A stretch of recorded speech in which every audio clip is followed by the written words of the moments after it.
आज हम एक बहुत ही खास और दिलचस्प सफर पर निकलने वाले हैं। सीधे इस नए एक्सप्लेनर में चलते हैं जो हमें भारत के सबसे रंगीन और विविध राज्य राजस्थान के भूगोल, इतिहास और संस्कृति के बिल्कुल केंद्र में ले जाएगा। आज राजस्थान की एक विस्तृत यात्रा होने वाली है और वो भी बिल्कुल व्यवस्थित तरीके से। हम नक्शे के एक सिरे से दूसरे सिरे तक जाएंगे और ये सुनिश्चित करेंगे कि भूगोल और शहरों से जुड़ी एक भी महत्वपूर्ण जानकारी हमसे छूटने ना पाए। तो चलिए इस रोमांचक सफर की शुरुआत करते हैं। इस पूरे एक्सप्लेनर को हमने 6 हिस्सों में बांटा है। पहला भूगोल और सीमाएं, दूसरा राजधानी और मरुस्थलीय जिले, तीसरा झीलें, चोटियां और विरासत, चौथा उद्योग, संगमरमर और इतिहास, पांचवां आध्यात्मिक स्थल और कृषि और आखिर में मेले, भूभाग और नदियां। बस इसी क्रम में हम आगे बढ़ेंगे। तो शुरुआत करते हैं हमारे पहले भाग से, भूगोल और सीमाएं। तो चलिए इसमें गहराई से उतरते हैं। इस नक्शे को देखिए, ये बिल्कुल राजस्थान की भौगोलिक रीढ़ की तरह है। अरावली पर्वतमाला कैसे राज्य के बिल्कुल बीचों बीच से गुजर रही है और ये विशाल थार मरुस्थल एक बहुत बड़े हिस्से को कवर कर रहा है। और यहीं पर मौजूद है इंजीनियरिंग का एक जीता जागता अजूबा, इंदिरा गांधी नहर, जो कि दुनिया की सबसे बड़ी सिंचाई नहर है। अब अगर आप इसकी अंतर्राष्ट्रीय सीमाओं पर नजर डालें तो गंगानगर, बीकानेर, जैसलमेर और बाड़मेर, ये चारों प्रमुख जिले सीधे पाकिस्तान के साथ बॉर्डर शेयर करते हैं। रणनीतिक और भौगोलिक तौर पर देखा जाए तो ये रेखा बहुत ही ज्यादा महत्वपूर्ण है। अब बढ़ते हैं भाग 2 की तरफ, राजधानी और मरुस्थलीय जिले। अब इन 4 प्रमुख जिलों को एक साथ देखते हैं तो इनकी अपनी एक अलग ही अनूठी पहचान सामने आती है। सबसे पहले जयपुर, हमारी राजधानी। इसे पिंक सिटी या पूर्व का पेरिस भी कहते हैं। इसे सवाई जयसिंह जी ने बसाया था और यहाँ का जो मशहूर हवा महल है ना, वो सवाई प्रताप सिंह ने बनवाया था। इसके बाद बीकानेर चलते हैं, जहाँ का शानदार जूनागढ़ किला राजा जयसिंह द्वारा निर्मित है। फिर आता है जैसलमेर। ये राजस्थान का सबसे बड़ा जिला है, पूरी तरह से थार रेगिस्तान में बसा हुआ, और यहीं पर राष्ट्रीय मरु उद्यान भी स्थित है। और आखिर में बाड़मेर, जो पूरी दुनिया में खास तौर पर अपने ऊंटों के लिए प्रसिद्ध है। इतिहास के पन्नों को पलटे तो पोखरण का वजन यहाँ पूरी तरह से समझ आता है। ये सिर्फ रेगिस्तान का कोई आम हिस्सा नहीं है, बल्कि हमारे भारत के परमाणु इतिहास का बिल्कुल केंद्र है। इस टाइमलाइन पर गौर कीजिए। पहला बड़ा मील का पत्थर था 18 मई 1974, जब स्माइलिंग बुद्धा के नाम से देश का पहला परमाणु परीक्षण हुआ था। फिर कई दशकों बाद 11 और 13 मई 1998 को शक्ति 98 के नाम से परीक्षण किए गए। जरा सोचिए, एक छोटे से भौगोलिक क्षेत्र ने पूरे देश की सामरिक दिशा ही तय कर दी। चलिए अब आगे चलते हैं भाग 3 पर, झीलें, चोटियां और विरासत। ये तीनों जगहें अपनी खूबसूरती और इतिहास के लिए पूरी दुनिया में मशहूर हैं। माउंट आबू से शुरू करते हैं। ये अपने दिलवाड़ा जैन मंदिरों के लिए जाना जाता है। आपको बता दूं, इनका निर्माण 1021 ईस्वी में विमल शाह, वास्तुपाल और तेजपाल ने करवाया था। फिर आता है झीलों का शहर, यानी उदयपुर। इसे पूर्व का वेनिस, राजस्थान का कश्मीर या व्हाइट सिटी जैसे कई नाम दिए गए हैं। यहाँ पिछौला और फतेह सागर जैसी खूबसूरत झीलें तो हैं ही, लेकिन सबसे खास बात, दुनिया की सबसे बड़ी कृत्रिम झील जयसंबंध झील भी यहीं मौजूद है। और अंत में चित्तौड़गढ़, जिसे राजस्थान का गौरव कहा जाता है। इतिहास में ये मुख्य रूप से 1303 के उस अभियान के लिए जाना जाता है जब अलाउद्दीन खिलजी ने रतन सिंह की पत्नी पद्मावती के लिए यहाँ चढ़ाई की थी। आइए अब भाग 4 का रुख करते हैं, उद्योग, संगमरमर और इतिहास। अब इस स्लाइड के बारे में जो सबसे दिलचस्प बात है वो है ये नंबर 9। ये नंबर दिखाता है कि नागौर जिला अपने आप में कितना खास है। असल में नागौर की लोकेशन ही कुछ ऐसी है कि ये अकेले राज्य के 9 संसदीय क्षेत्रों की सीमाओं को छूता है। राजनीति और भूगोल का ऐसा अद्भुत संगम शायद ही कहीं और देखने को मिले। चलिए इन शहरों से जुड़े ऐतिहासिक और औद्योगिक तथ्यों को फटाफट डीकोड करते हैं। कोटा की बात करें तो यहाँ भारत का सबसे बड़ा नायलॉन कारखाना है। चंबल नदी के किनारे बसे इस शहर में 3 अलग-अलग तरीकों से बिजली बनती है, परमाणु, कोयला और पानी से। और हाँ, दुनिया का पहला हेरिटेज चंबल रिवर फ्रंट भी यही है। फिर आते हैं नागौर पर। ये अरावली पर्वतमाला के बिल्कुल सेंटर में है और 2 अक्टूबर 1959 को यही पहली बार पंचायती राज अधिनियम लागू हुआ था। मकराना, यहीं से वो विश्व प्रसिद्ध संगमरमर गया था जिससे ताजमहल बना था। आमेर, राजा भारमल और जोधाबाई का निवास स्थल रहा है। और अगर हम प्राचीन इतिहास में जाएं, तो हनुमानगढ़ में कालीबंगा है, जहां से हमें जुते हुए खेतों के सबसे पुराने प्रमाण मिले थे। अब हम पहुंच गए हैं भाग 5 पर, आध्यात्मिक स्थल और कृषि। ये है राजस्थान की विविधता का एक और शानदार उदाहरण। अजमेर को राजस्थान का हृदय कहा जाता है, जहां ख्वाजा मोइनुद्दीन चिश्ती की दरगाह है। और पुष्कर, ये दुनिया की एकलौती ऐसी जगह है जहां भगवान ब्रह्मा जी की मूर्ति है, और यहाँ का पुष्कर मेला तो पूरी दुनिया में मशहूर है ही। जोधपुर की बात करें तो यहाँ वायुसेना का सबसे बड़ा बेस है, जहां सुखोई लड़ाकू विमान तैनात रहते हैं। नाथद्वारा में भगवान शिव की विशालकाय स्टैच्यू ऑफ बिलीफ मौजूद है। अब अगर खेती पर आएं, तो गंगानगर को राजस्थान का अन्न भंडार यानी फूड बास्केट कहा जाता है। और भरतपुर राजस्थान का प्रवेश द्वार है, जो अपने केवलादेव घाना राष्ट्रीय पक्षी विहार के लिए बहुत फेमस है। और अब हमारे इस एक्सप्लेनर का आखिरी हिस्सा, भाग 6, मेले, भूभाग और नदियां। चलिए इस पहेली के आखिरी टुकड़ों को भी आपस में जोड़ते हैं। सीकर अपने प्रसिद्ध खाटू श्याम जी के मेले के लिए जाना जाता है। अब एक भौगोलिक तथ्य देखिए, पूरे भारत में सबसे ज्यादा बंजर या व्यर्थ भूमि राजस्थान में ही पाई जाती है, लेकिन वहीं दूसरी तरफ बांसवाड़ा और डूंगरपुर वो जिले हैं जहां से हमारी महत्वपूर्ण कर्क रेखा होकर गुजरती है। सांबर झील को कौन भूल सकता है, ये भारत की सबसे बड़ी अंतःस्थलीय नमकीन झील है। और चंबल नदी के बारे में एक बार फिर से याद दिला दूं, क्योंकि ये बहुत जरूरी पॉइंट है। यहीं पर दुनिया का पहला हेरिटेज रिवर फ्रंट बनाया गया है। यहाँ पर्यावरण कैसे अपना रंग बदलता है, ये जानना बहुत जरूरी है। हमने सोर्स से एक बहुत ही दिलचस्प भौगोलिक तथ्य निकाला है। जैसे जैसे आप पश्चिमी राजस्थान में आगे बढ़ते हैं, वहाँ की उपजाऊ मिट्टी का रंग लाल से बदलकर भूरा हो जाता है। मिट्टी की इस बनावट और रंग का बदलना उस पूरे इलाके की जलवायु और कृषि की कहानी खुद बहुत बयां कर देता है। तो नमस्ते। आज की इस खास चर्चा में हम उत्तर प्रदेश के ऊपर से एक बेहद तेज और शानदार उड़ान भरने वाले हैं। हमारा लक्ष्य बिल्कुल साफ है, बिना कोई भी डिटेल छोड़े अपने स्रोत का एक एक तथ्य आपके सामने रखना। तो बिना वक्त गवाए इस रोमांचक और सूचनाओं से भरे सफर की शुरुआत करते हैं। अब भूगोल को समझे बिना तो आगे बढ़ना मुश्किल है। भारत के ठीक हृदय में बसा है गंगा का मैदान, और उत्तर प्रदेश इसी धड़कते हुए दिल का एक बहुत बड़ा हिस्सा है। मतलब ये सिर्फ एक राज्य नहीं, अपने आप में एक पूरी दुनिया है। अगर हम इसे क्षेत्रीय स्तर पर देखें, तो यह राज्य रुहिलखंड, दोआब, अवध, बुंदेलखंड, पूर्वांचल और बघेलखंड जैसे बेहद खास हिस्सों में बटा हुआ है। हर एक क्षेत्र की अपनी अलग पहचान, अलग बोली और अपना एक गहरा इतिहास है। और देखिए कि नदियां कैसे हमारा भूगोल तय करती हैं। यूपी के उत्तरी मैदान को गंगा नदी मुख्य रूप से 2 हिस्सों में बांटती है। पूर्वी भाग को हम अवध का मैदान कहते हैं और पश्चिमी भाग को रोहिलखंड का मैदान। सदियों से इस भौगोलिक विभाजन ने ही यहाँ की संस्कृति को आकार दिया है। तो आज की हमारी इस यात्रा के मुख्य पड़ाव कुछ इस तरह होंगे। पहला, राजधानी और ऐतिहासिक शहर। दूसरा, पश्चिमी औद्योगिक विरासत। तीसरा, समय रेखा और रोचक तथ्य। चौथा, आध्यात्मिक और सांस्कृतिक केंद्र। और पांचवा, राजनीति, बुनियादी ढांचा और ऊर्जा। चलिए शुरुआत करते हैं पहले भाग से, राजधानी और ऐतिहासिक शहर लखनऊ से लेकर वाराणसी तक। सबसे पहले बात करते हैं राजधानी लखनऊ की। इसे नवाबों या बागों का शहर भी कहा जाता है। यहाँ विशाल अंबेडकर पार्क, ऐतिहासिक इमामबाड़ा और रूमी दरवाज़ा तो मिलेगा ही, साथ ही हिंदुस्तान एरोनॉटिक्स लिमिटेड यानी HAL भी यहीं है। इसके बाद रुख करते हैं अयोध्या का, जिसका पुराना नाम फैजाबाद था। यह पवित्र सरयू नदी के तट पर बसा है और शारदा नहर भी यहीं से गुजरती है। और एक बेहद अहम जानकारी, भव्य राम मंदिर के वास्तुकार अरुण योगीराज हैं। एक ही जगह पर कितनी सारी अहम बातें हैं, है ना?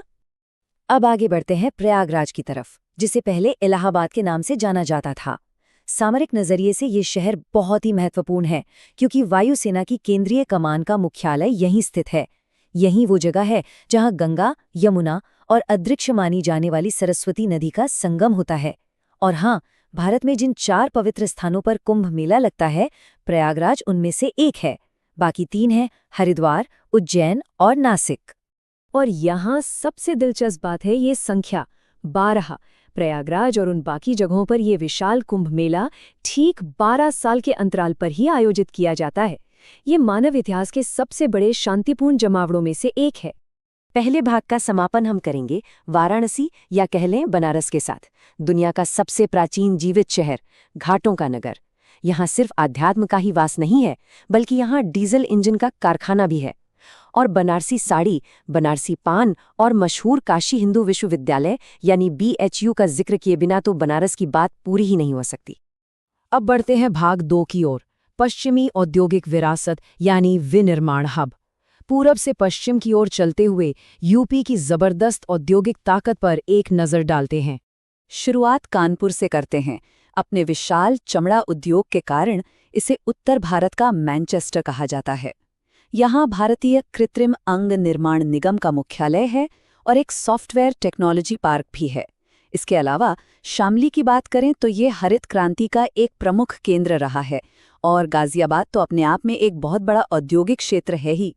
अब देखिए कैसे हर शहर अपनी एक खास कला के लिए मशहूर है। मुरादाबाद को पीतल उद्योग के कारण पीतल नगरी या बर्तनों का शहर कहते हैं। रामपुर के चाकू तो जग जाहिर है।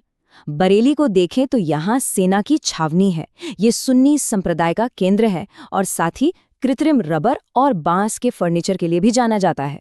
तराई क्षेत्र में बसा पीलीभीत अपनी काष्ठ पादुका यानी लकड़ी के जूतों के लिए प्रसिद्ध है। वहीं भदोही कालील उद्योग के लिए और फिरोजाबाद अपने चूड़ी और कांच उद्योग के लिए दुनिया भर में जाना जाता है। सच में गजब की विविधता है। और जब बात आधुनिक तकनीक की हो तो नोएडा सबसे आगे आता है।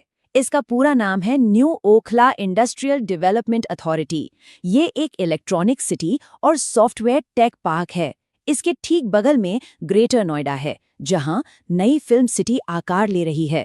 और यहीं पर बुद्धा इंटरनेशनल सर्किट मौजूद है, जहां भारत में पहली बार MotoGP रेस का रोमांचक आयोजन हुआ था। चलिए अब सफर के तीसरे भाग पर आते हैं, समय रेखा और रोचक तथ्य, इतिहास के पन्ने।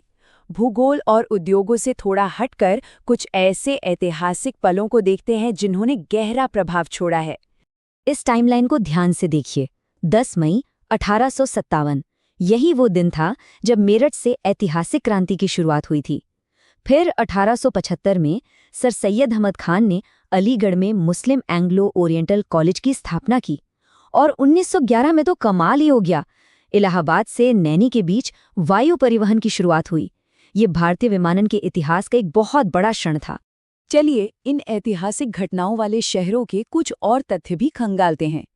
मेरठ अपने कागज और खेल उद्योग के लिए तो जाना ही जाता है, पर 1857 के विद्रोह के कारण इसे क्रांति शहर और साथ ही कैंची नगर भी कहते हैं। अलीगढ़ अपनी खास ताला नगरी वाली पहचान के लिए मशहूर है। और हाँ, वो 1875 वाला कॉलेज आज प्रसिद्ध अलीगढ़ मुस्लिम विश्वविद्यालय बन चुका है। और कौशाम्बी, कहा जाता है कि यहीं से अशोक स्तंभ को मुगल सम्राट अकबर द्वारा इलाहाबाद यानी आज के प्रयागराज लाया गया था। अब रुख करते हैं भाग 4 का, आध्यात्मिक और सांस्कृतिक केंद्र। भारत की कई प्रमुख आस्थाओं और साम्राज्यों की जड़ें यहीं से जुड़ी हैं। बौद्ध धर्म के नजरिए से इन 3 स्थानों का महत्व बहुत ही गहरा है। श्रावस्ती, वो जगह जहां महात्मा बुद्ध ने सबसे ज्यादा उपदेश दिए। सारनाथ, जहां उन्होंने अपना सबसे पहला उपदेश दिया था। और कुशीनगर, जहां भगवान बुद्ध को महापरिनिर्वाण प्राप्त हुआ था। अब थोड़ा ब्रजभूमि की तरफ चलते हैं। वृंदावन, जो भगवान कृष्ण का जन्मस्थल माना जाता है। इसी के पास मथुरा है, जहां एक बड़ा तेल शोधन कारखाना यानी रिफाइनरी है। हमारे स्रोत निष्पक्ष रूप से ये तथ्य सामने रखते हैं कि इसी रिफाइनरी के उत्सर्जन की वजह से आगरा का ताजमहल पीला पड़ रहा है। वैसे आगरा की बात चली है तो यहाँ सिर्फ ताजमहल ही नहीं है, प्रसिद्ध पागलखाना, आगरा का पेठा, फतेहपुर सिकरी में सूफी संत सलीम चिश्ती का मकबरा, खास महल और शीश महल, ये सब यहीं मौजूद हैं। अब कन्नौज की दिलचस्प कहानी सुनिए। प्राचीन काल में इसी शहर पर कब्जे के लिए पाल, प्रतिहार और राष्ट्रकूट राजाओं के बीच एक लंबा त्रिपक्षीय संघर्ष चला था। आज हम इसे इत्र नगरी के नाम से जानते हैं। इसके बाद है वीरांगना रानी लक्ष्मीबाई का शहर झांसी। रणनीतिक रूप से ये इसलिए खास है क्योंकि यहाँ पूर्व पश्चिम और उत्तर दक्षिण कॉरिडोर आपस में मिलते हैं। और फिर आता है जौनपुर, जो अपनी ऐतिहासिक अटाला मस्जिद के लिए बहुत प्रसिद्ध है। साहित्य और प्रकृति के संगम की बात करें तो राजापुर महान कवि गोस्वामी तुलसीदास जी का जन्मस्थल है। मगहर वो जगह है जहां संत कबीरदास जी ने अपनी अंतिम सांस ली थी, हालांकि उनका जन्म वाराणसी में हुआ था। और अगर हम पर्यावरण संरक्षण की बात करें तो महाराजगंज एक बेहतरीन उदाहरण पेश करता है, जहां जटायु यानी एशियाई किंग गिद्ध का संरक्षण और प्रजनन केंद्र स्थापित किया गया है। इसी के साथ हम पहुंच गए हैं अपने अंतिम खंड पर, भाग 5, राजनीति, बुनियादी ढांचा और ऊर्जा। आइए राज्य की राजनीतिक धुरी और इसे रोशन करने वाले ऊर्जा केंद्रों पर नजर डालते हैं। राजनीतिक हलकों की बात करें तो अमेठी और रायबरेली प्रमुख संसदीय क्षेत्र रहे हैं, जो राहुल और सोनिया गांधी से जुड़े हुए हैं। वहीं आजमगढ़ को अक्सर राज्य की राजनीतिक राजधानी का दर्जा दिया जाता है। एक बेहद अनोखा तथ्य सोनभद्र जिले का है। हमारे स्रोत में बताया गया है कि यह सर्वाधिक राज्यों की सीमाओं को छूने वाला जिला है, जिनमें छत्तीसगढ़, बिहार, मध्य प्रदेश और फिर से बिहार का नाम दर्ज है। और परिवहन नेटवर्क की बात करें तो मुगलसराय भारत का सबसे बड़ा रेलवे जंक्शन या यार्ड है, जिसे अब हम दीनदयाल उपाध्याय जंक्शन के नाम से जानते हैं। और आखिर में राप्ती नदी के किनारे बसा गोरखपुर, जहां भारत का दूसरा सबसे लंबा रेलवे प्लेटफॉर्म है। फिर है रेणुकूट, जो अपने एल्यूमिनियम उद्योग यानी हिंडल्को के लिए मशहूर है। और इस पूरे विशाल राज्य की धमनियों में ऊर्जा कौन भरता है? ये 4 प्रमुख विद्युत केंद्र, सिंगरौली, नरोरा, औरैया और दादरी। जरा सोचिए, तथ्यों, इतिहास और उद्योगों का ये जो अविश्वसनीय जाल आज हमने देखा, यही तो असल में भारत के हृदय को धड़कने की शक्ति दे रहा है। तो चलिए, आज हम एक बेहद ही शानदार और गहराई से भरे ज्योग्राफिक सफर पर निकलने वाले हैं। हमारे आज के इस एक्सप्लेनर में हम बिहार की हर एक ऐतिहासिक, सांस्कृतिक और आधुनिक बारीकी को बिल्कुल करीब से समझेंगे। ये कोई आम नक्शा नहीं है, बल्कि सदियों पुराने इतिहास और आज के तेजी से बदलते दौर का एक जीता जागता सबूत है। तो बस तैयार हो जाइए। अब चूंकि हमारे पास ढेरों दिलचस्प जानकारियां हैं, तो हमने इस पूरे सफर को इन 5 हिस्सों में बांट दिया है, ताकि समझना आसान हो जाए। हम नदियों से शुरुआत करेंगे, फिर कुछ अनोखे रिकॉर्ड्स और उसके बाद राज्य के अलग अलग हिस्सों की सांस्कृतिक विरासत पर नजर डालेंगे। तो चलिए, इस सिनेमैटिक सफर की शुरुआत करते हैं सेक्शन 1 के साथ, नदियां और परिदृश्य, जो असल में इस राज्य की जीवन रेखाएं हैं। अगर आप इस मैप को ध्यान से देखें तो पाएंगे कि कैसे विशाल गंगा नदी इस पूरे राज्य को बिल्कुल बीच से 2 हिस्सों में बांट देती है, और इसके साथ उत्तर से गंडक और कोसी जैसी नदियां आकर मिलती हैं। ये पूरा नदी तंत्र ही वो भौगोलिक मंच तैयार करता है जिस पर हमारी आगे की सारी कहानी टिकी हुई है। बढ़ते हैं सेक्शन 2 की तरफ। प्रथम, चरम और जीआई टैग। जिलों के अंदर जाने से पहले आइए राज्य के कुछ जबरदस्त रिकॉर्ड्स और अनोखे प्रोडक्ट्स को जान लेते हैं। यहाँ सबसे दिलचस्प बात यह है कि कैसे आधुनिक विकास ऐतिहासिक उपलब्धियों के साथ कदम मिला रहा है। एक तरफ पूर्णिया है, जहां भारत का पहला अनाज वाला इथेनॉल प्लांट है, और ये देश का इकलौता ऐसा जिला है जहां हर पंचायत में लाइब्रेरी है। दूसरी तरफ पटना को देखिए, जहां अशोक राजपथ से दानापुर तक 20 किलोमीटर लंबा दुनिया का सबसे बड़ा वाईफाई नेटवर्क है, और साथ ही देश का पहला खादी मॉल भी यहीं है। और क्या आपको पता था कि एशिया की सबसे पहली रेल फैक्ट्री जमालपुर में लगी थी? इसके अलावा सिक्किम के बाद भारत का दूसरा स्काई ग्लास वॉक ब्रिज अब राजगीर में मौजूद है ना कमाल? और अब जरा राज्य की इस शानदार स्थानीय कला और कृषि संपदा को देखिए। यहाँ हमारे पास जीआई टैग्स की एक लंबी लिस्ट है। उद्वंत नगर का खुरमा, गया का तिलकुट और पत्थर कटी कला, नालंदा का सिलाव खाजा, भागलपुर की मंजूषा कला और जरदालू आम, मुजफ्फरपुर अपनी शाही लीची और लाख की चूड़ियों के लिए पूरी दुनिया में मशहूर है ही। मीठे में सीतामढ़ी की बालूशाही और वहाँ के केले, हाजीपुर का चिनिया केला और सबसे पूर्वी छोर पर स्थित किशनगंज की बनी ठनी चित्रकला। मतलब कला और स्वाद का एक पूरा पैकेज। सेक्शन 3, मध्य और पश्चिमी विरासत। आइए अब थोड़ा मध्य और पश्चिमी इलाकों की तरफ चलते हैं, जहां प्राचीन इतिहास और औपनिवेशिक युग का एक अनोखा संगम देखने को मिलता है। हमारी शुरुआत होती है राजधानी पटना से, जो गंगा के दक्षिणी किनारे पर बसी है। इस शहर का इतिहास बहुत ही गहरा है। इसे उदायन ने बसाया था, पर इसे पटना नाम शेरशाह सूरी ने दिया। ये वही जगह है जहां पीर अली ने 1857 की क्रांति का नेतृत्व किया था। और आज के दौर में देखें तो यहाँ भारत का पहला डॉल्फिन रिसर्च सेंटर मौजूद है। पास ही मनेर शरीफ है, जहां संत मखदूम शाह दौलत का मकबरा है, जिसे लोग छोटी दरगाह भी कहते हैं। इसके अलावा मुकामा में Bharat wagon and engineering limited का एक बहुत अहम प्लांट भी है। अब थोड़ा पश्चिम की ओर चलते हैं, भभुआ की तरफ। ये कैमूर जिले का मुख्यालय है, जहां विंध्याचल पर्वत श्रृंखला का कुछ हिस्सा और बेहद खूबसूरत करकटगढ़ वाटरफॉल है। इसके ठीक बगल में रोहतास जिला है, जिसका मुख्यालय सासाराम है। सासाराम में ही शेर शाह सूरी का प्रसिद्ध मकबरा और किला है।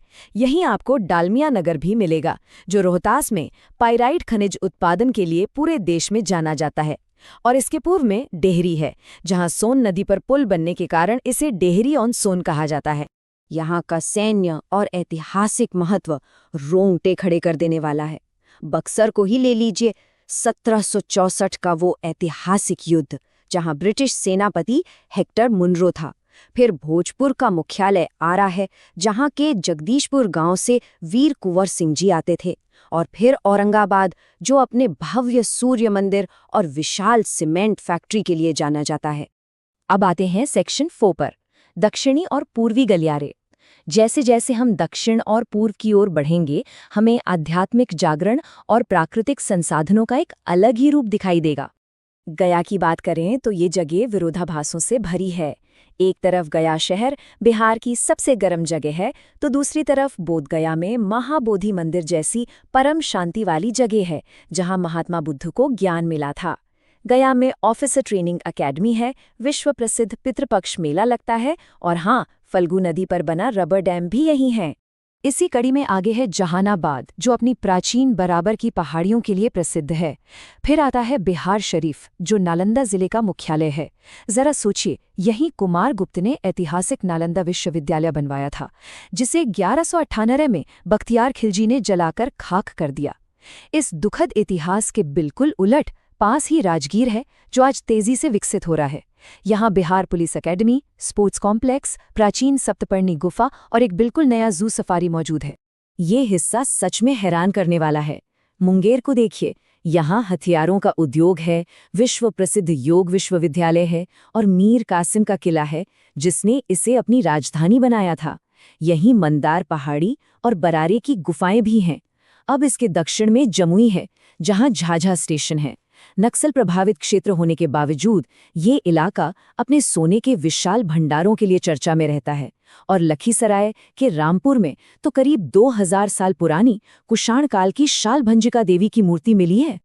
भागलपुर की अपनी एक अलग ही चमक है, जिसे सिल्क सिटी के नाम से जाना जाता है।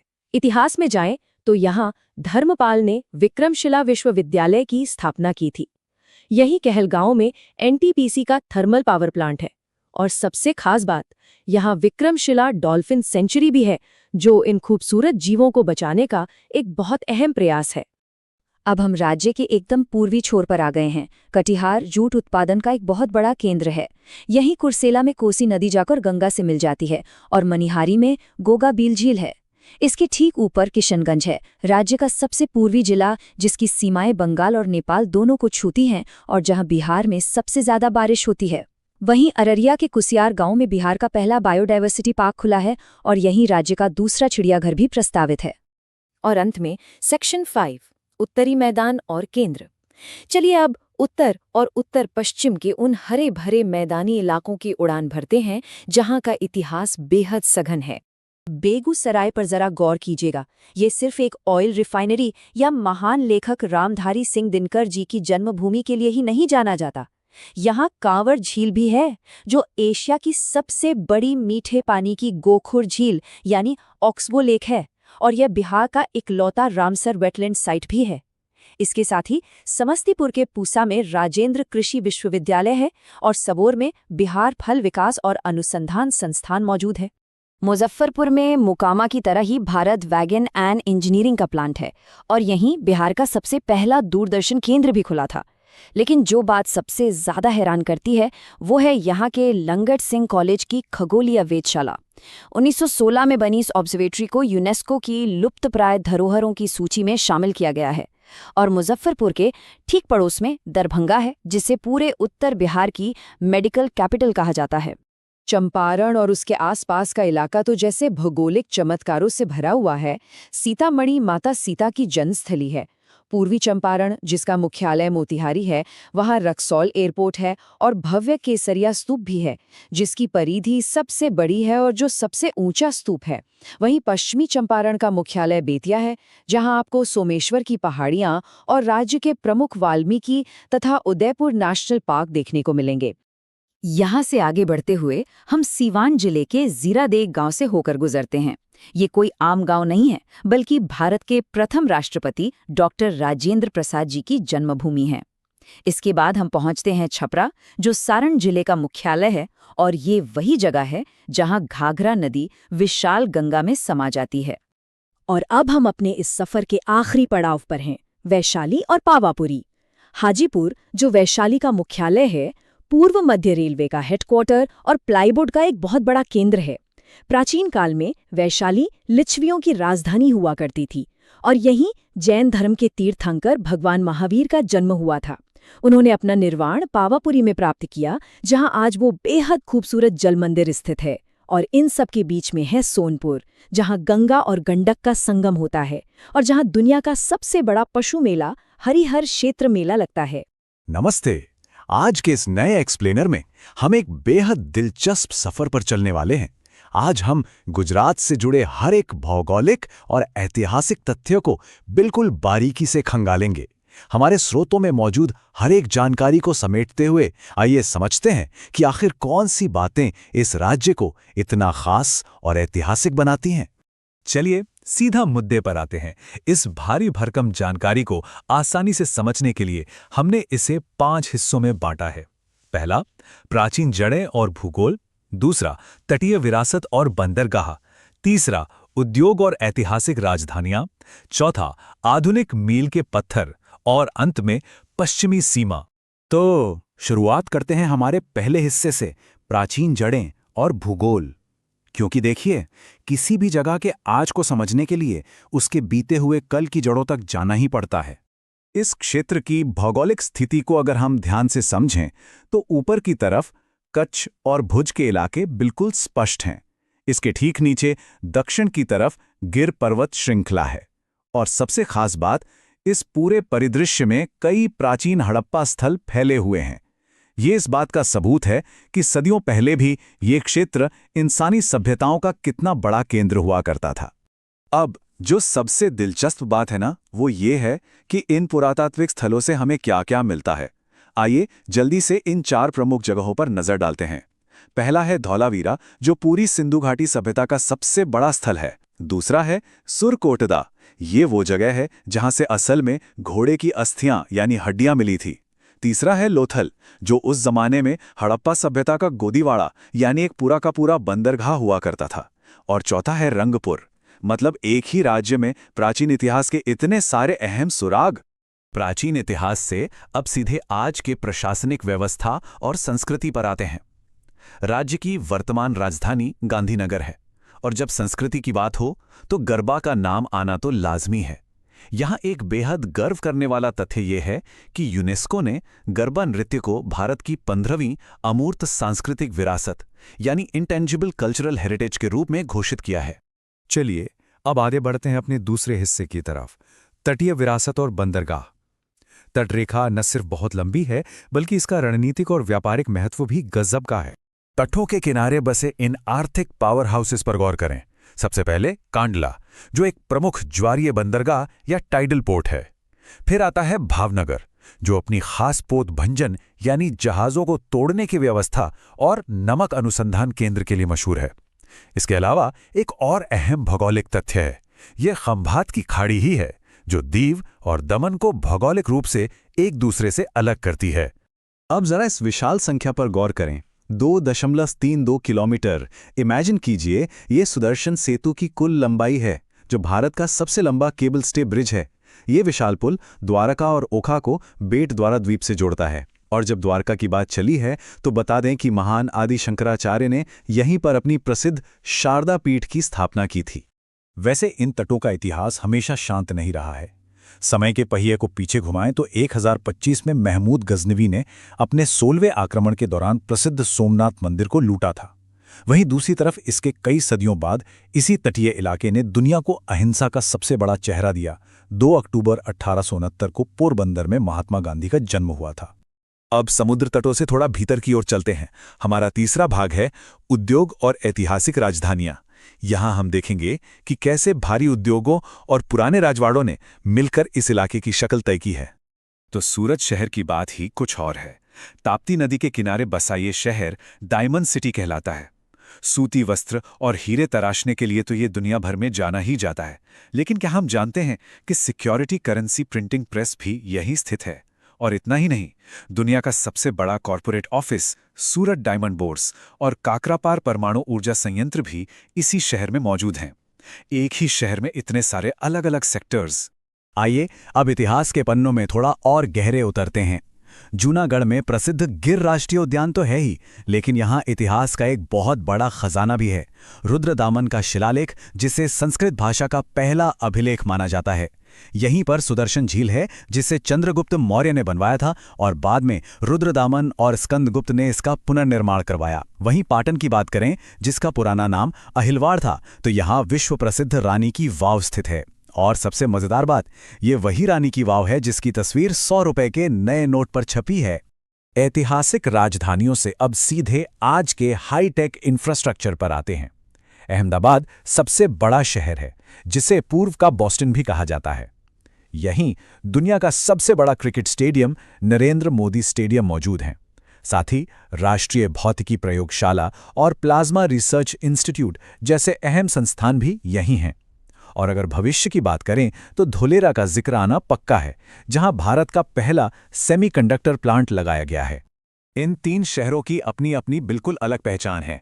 वडोदरा मशहूर क्रिकेटर्स इरफान और यूसुफ पठान का जन्मस्थान है, और यहां भारत का सबसे बड़ा पेट्रो रसायन कारखाना इंडियन पेट्रो रसायन लिमिटेड मौजूद है। वहीं भरूच का कनेक्शन सीधे मध्यकालीन इतिहास से है। ये वो जगह है जहां मलिक काफूर को 1000 दिनार में खरीदा गया था, और इसी वजह से उसे 1000 दिनारी कहा जाने लगा। और आनंद को कैसे भूल सकते हैं? ये पूरे भारत के डेयरी उद्योग का दिल है, और नेशनल डेयरी डेवलपमेंट बोर्ड यानी NDDB का मुख्यालय यहीं है। चलिए अब अपने चौथे खंड की ओर बढ़ते हैं, आधुनिक मील के पत्थर। यहां हम 20वीं और 21वीं सदी की उन घटनाओं को समझेंगे जिन्होंने बहुत कुछ बदल कर रख दिया। जामनगर में जिस स्केल पर काम होता है वो हैरान करने वाला है। एक तरफ तो यहाँ रिलायंस की विशालकाय ऑयल रिफाइनरी है, जो भारी उद्योग का एक बड़ा केंद्र है, और ठीक उसी शहर में रिलायंस फाउंडेशन द्वारा शुरू की गई 3000 एकड़ की एक मेगा पशु कल्याण पहल वन तारा भी मौजूद है। भारी उद्योग और इतने बड़े स्तर पर एनिमल वेलफेयर का ये कॉन्ट्रास्ट अपने आप में अनोखा है। अब आधुनिक इतिहास के कुछ बेहद महत्वपूर्ण और गंभीर मोड़ों पर बिल्कुल तथ्यात्मक नजर डालते हैं, जैसा कि हमारे स्रोतों में दर्ज है। 1918 में यहां गांधी जी का खेड़ा सत्याग्रह हुआ। इसके बाद फरवरी 1928 में वल्लभ भाई पटेल का बारदोली सत्याग्रह हुआ। यही वो जगह थी जहां की महिलाओं ने उन्हें सरदार की उपाधि दी थी। इसके कई दशकों बाद 27 फरवरी 2002 को गोधरा की दुखद घटना हुई, जहां साबरमती एक्सप्रेस के S6 कोच को जला दिया गया। इस घटना में 58 कार सेवकों की जान चली गई, और इसके परिणाम स्वरूप 2002 के अहमदाबाद दंगे भड़के। इन दंगों की जांच के लिए बाद में नानावती आयोग का गठन किया गया था। और इतिहास की इन कड़ियों को जोड़ते हुए अब इस विशाल रिकॉर्ड को देखिए, 182 मीटर। ये विश्व की सबसे ऊंची मूर्ति स्टैच्यू ऑफ यूनिटी की ऊंचाई है। ये उन्हीं सरदार पटेल को समर्पित है जिनका जिक्र हमने अभी बारदोली सत्याग्रह के संदर्भ में किया था। एक अहम जानकारी ये भी है कि इस शानदार मूर्ति को मूर्तिकार राम वी सुतार ने डिजाइन किया है। तो अब हम आ गए हैं अपनी इस यात्रा के 5वें और आखिरी चरण पर, पश्चिमी सीमा। ये इलाका जितना चुनौतीपूर्ण है उतना ही दिलचस्प भी। कच्छ भारत का सबसे पश्चिमी जिला है, और सच कहें तो ये अपने आप में एक अलग ही दुनिया है। यहाँ भारी मात्रा में नमक का उत्पादन होता है। दूर दूर तक फैला सफेद क्षारीय मरुस्थल है, और ये जंगली गधों की एक खास प्रजाति के लिए जाना जाता है। इसके अलावा कूटनीतिक तौर पर भी ये बेहद अहम है, क्योंकि यहाँ सर क्रीक मौजूद है, जो पाकिस्तान के साथ एक विवादित इलाका है। एक फैक्ट और याद रखने लायक है कि पूरे भारत में सबसे ज्यादा क्रीक यानी खाड़ियां गुजरात में ही हैं, जिनमें से कोरी क्रीक एक प्रमुख नाम है। कच्छ में प्रकृति का इस्तेमाल कैसे हो रहा है, इसका एक बेहतरीन उदाहरण यहां देखा जा सकता है। एक तरफ है मांडवी, जो अपनी तेज समुद्री हवाओं का उपयोग करके एशिया का सबसे बड़ा पवन ऊर्जा केंद्र बन चुका है, और दूसरी तरफ है धोरडो गांव, जिसे संयुक्त राष्ट्र विश्व पर्यटन संगठन द्वारा सर्वश्रेष्ठ पर्यटन गांव के रूप में मान्यता मिली है। मतलब एक ही इलाके में क्लीन एनर्जी भी और वर्ल्ड क्लास टूरिज्म भी। भुज की कहानी एक गहरी त्रासदी और फिर वहां से उठ खड़े होने के जज्बे की कहानी है। 26 जनवरी 2001 की वो सुबह कौन भूल सकता है। सुबह 8:45 पर आए 7.9 तीव्रता के उस विनाशकारी भूकंप ने करीब 20,000 लोगों की जान ले ली थी। लेकिन उसी भुज ने फिर नवाचार का रास्ता चुना। आज यही शहर एशिया का पहला सौर तालाब यानी सोलर पॉन्ड और सौर ऊर्जा आधारित विद्युत उत्पादन केंद्र चला रहा है।